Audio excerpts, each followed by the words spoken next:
Welcome to Confessions by Banana Ketchup. Thank God my mom trusted her gut. I posted this in another spot before, but it seemed relevant for this page too. This is a completely true story, so sorry it's long.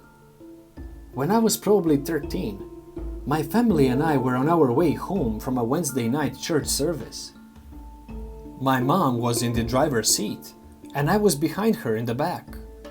My 5-year-old brother was in the middle, and my 10-year-old sister on his other side. We were just down the road from the church, but it was a country road and late, so there was no light and no one else on the road. We were just coming up to our turn when all of a sudden a car comes swerving from our turning spot. This little car was taking the turn so fast that they came into our lane and almost hit us.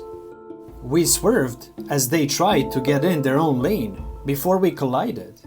Unfortunately for them, they overcorrected and their car flipped and landed on the driver's side door in the ditch. My mom, of course, hits the brakes and immediately jumps out of the car to go help whoever was in there. She got about 3 steps away from our car and stopped dead in her tracks. My sister and I are sitting there with our mouths hanging wide open, having no clue what to do. All I could think is, this isn't actually happening to us. This kind of stuff only happens in movies. But why isn't my mom going to help the person? It was summer, so we had all our windows halfway down. I heard a person start yelling help from inside, and my mom starts moving again to help him.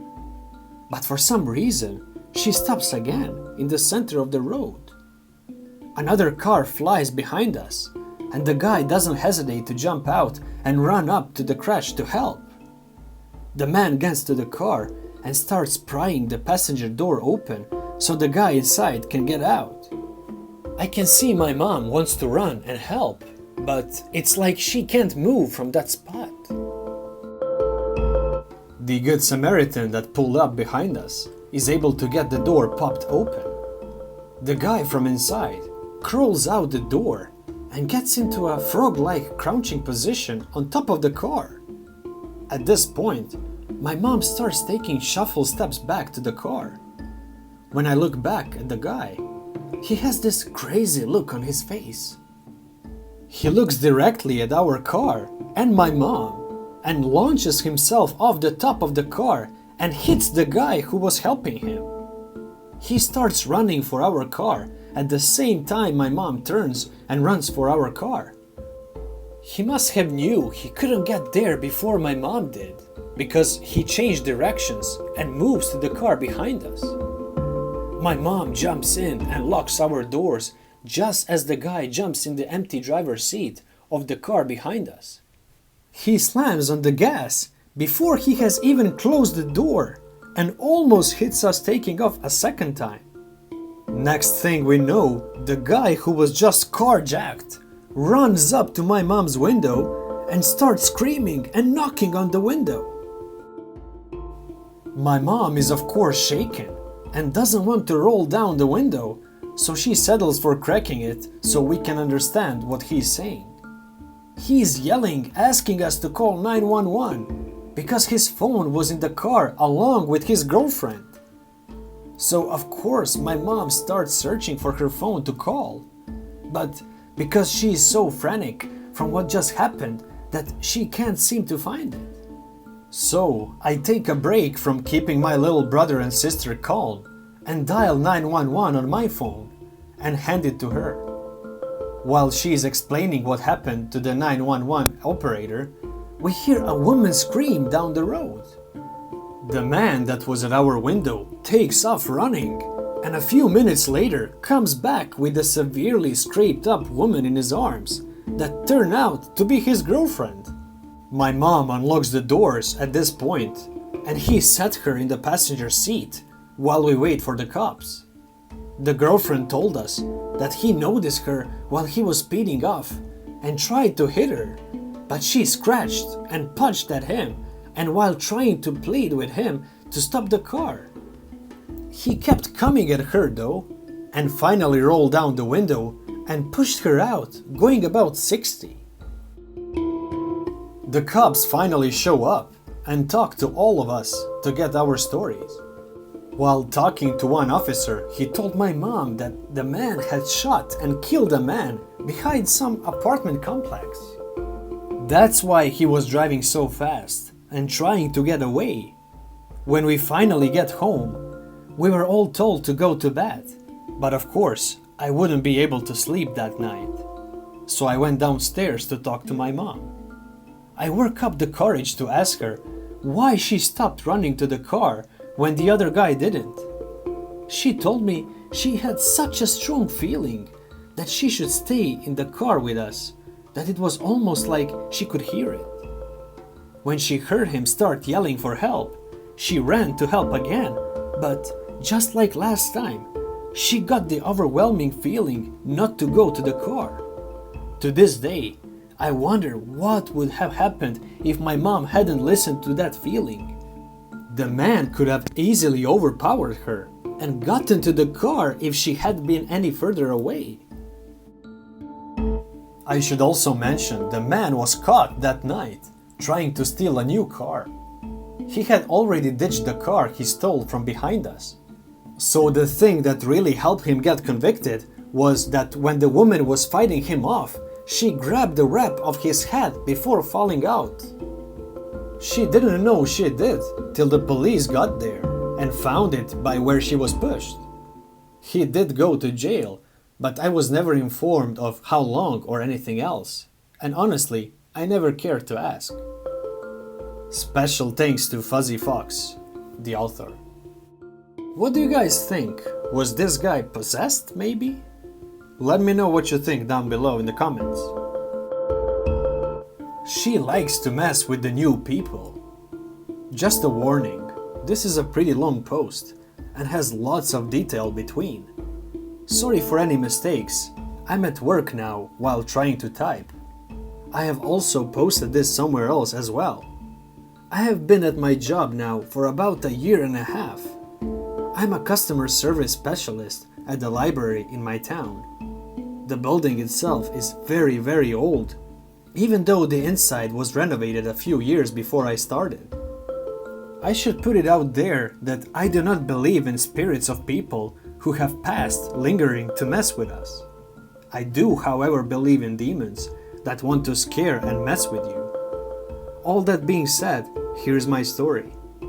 When I first started, they would have me closing with someone at either the front desk or in our children's section to learn the basics of the job when it was not too busy.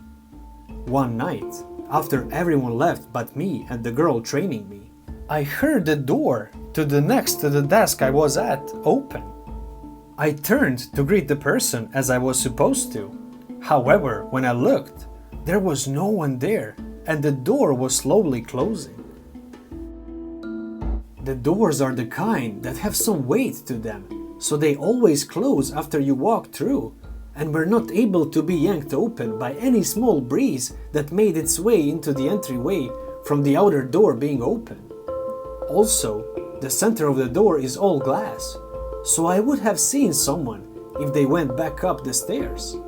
And because the entryway echoes so much because of the vaulted ceilings, so I should have heard the steps no matter how soft.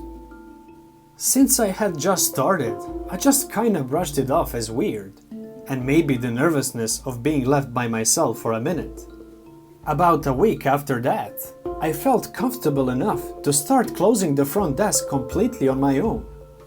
While I was finishing up the money drawer, the two other people I was closing with said they were going to head downstairs to grab their things and wait to clock out. When I was done, I headed down the stuffed stairway and looked down to answer a text from my boyfriend. When I got to the landing of the first set of steps, I heard someone coming back up the steps. I just figured they left something at their desk and were headed back up to grab it. I laughed and said something along the lines of, "Wow, excited to get back to work already?" I got no response though. When I got to the bottom of the steps, I was super creeped out that I didn't pass anyone, and the doors are again ones that close themselves, and you can hear the echo of a very loud click in the stairwell. I got to the staff lounge and saw no one was missing from our closing group. I didn't say anything about it, because I didn't feel like branding myself the crazy new girl quite yet. And my last story. I was again closing the front desk, and everyone had already gone downstairs to get their things to leave. I was still kinda slow at closing stuff, since it was only my 4th week. Now, before I actually get into it, I need to explain a little now the front area is set up. You can only get behind the front desk if you went around to the little hallway and came into the door. Right through the door, there is a small workspace, and then through a wide opening is the front desk area.